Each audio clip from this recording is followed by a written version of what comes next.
منبر و تبلیغ بخونیم، حالا اونا رو چون خوندیم دیگه الان میدونیم کی گفته، ولی کسایی نخوندن بگی اسم نگین کی گفته کی نوشته اینا رو. تعابیری از امام تو منشور روحانیت و بعضی حرفایی که تو نجف میگفت علی راجع به اینا بخونین، نگین کی گفته. اگر نگفتن اینا منحرفن، ضد آخوندن، ضد شیعه‌ان، اینا ضد ولایتن. خب این مشکلات از همون موقع مطرحه. ببینید یکی از چیزایی که تو افکار عمومی جوامع و هیئت‌های مذهبی ما جا افتاده اینه که اسم شیعه کافی است. شیعه یک تشیع، یک اسم، یک آرمه، نه یک مرام.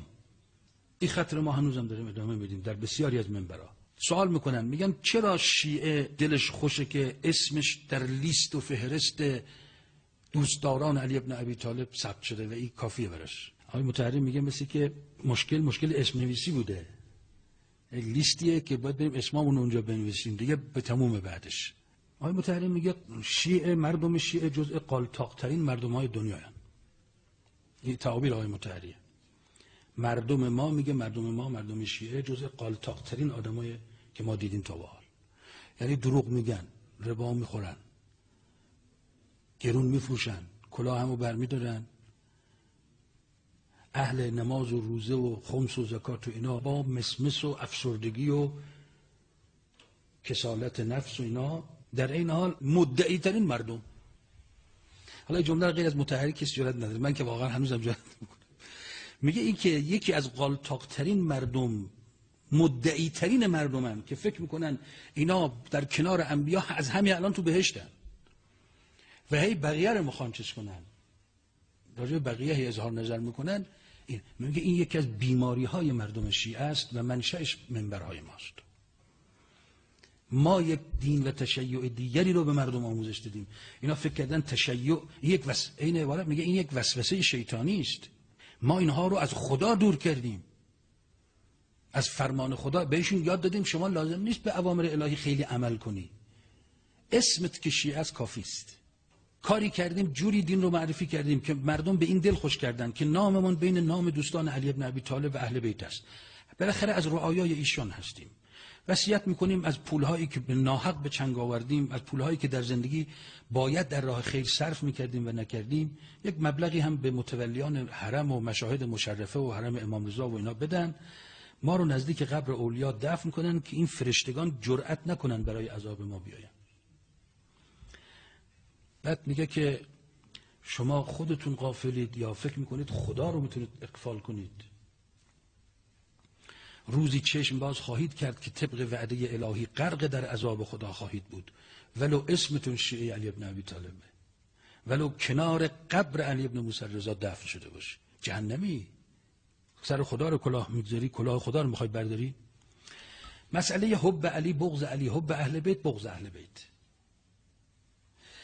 میگه متاسفانه ما شیعه امروز درست بر ضد اون چی که در قرآن داریم فکر میکنیم، درست خلاف قرآن.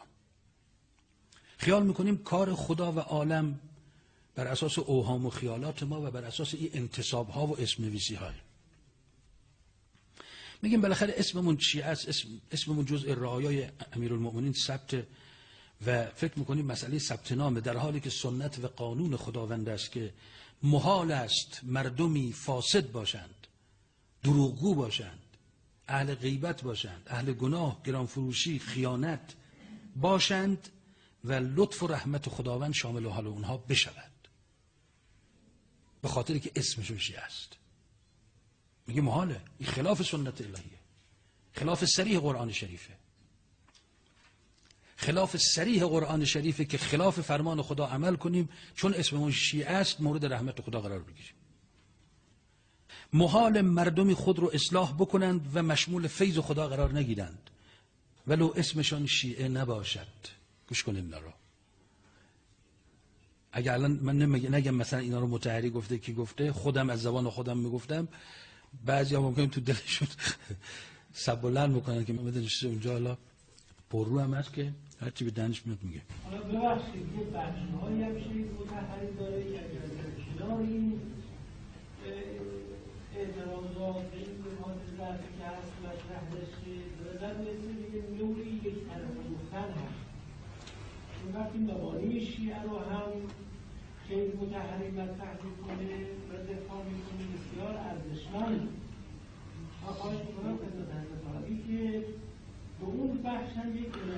چشم، بسیار فرمایشون درست. متین میفرمان آقای مطهری که فقط اینا رو نگفته، ما نگفتیم فقط اینا رو گفته، ما تا اونا رو دیگه از بس گفتیم و شنیدیم هممون حفظیم داریم.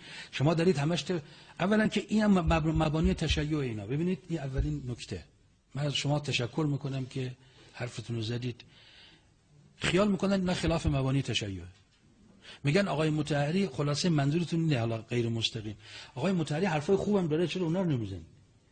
یعنی حرفای طبق مبانی تشیع هم داره، حالا چرا حرفای خلاف مبانی تشیعش الان میزنی؟ ببین همین فکره. بهترین شاهد مثال فرمایش برادر عزیزمون بود. ما اینجوری بار آمدیم، خیلی آره بار آمدیم ما اینجوری که فکر میکنیم الان آقای مطهری که داره اینو خیلی خوب، ما که اولا که تازه آقا شما الان نگران پخشش نباش برادر. 5 دقیقه هنوز من شروع کردم به حرف. ببینید برادرها، این حرف شما که من تایید کردم که آقا دو طرفش باید گفت. اجازه بدید اول یک طرف شما بگم که اون نگرانی که ما داریم، اون مصیبتی که گرفتارشیم در منبرها که 60 سال پیش 50 سال پیش مطهری داره میگه آقا شما جوری تشیع و ولاء اهل بیت رو جوری معنا نکنید که خلاف قطعی سنت خدا و خلاف قطعی وعده‌های الهی در قرآنه. حالا اجازه بدید من بعدش هم بگم که ما داره ایشون ادامه بده. اجازه بدید کمی بحث بره جلو، بعد سوال بفرمایید. هنوز من گفتم سوال کنید، نگفتم هنوز تموم نشده سوال کنید.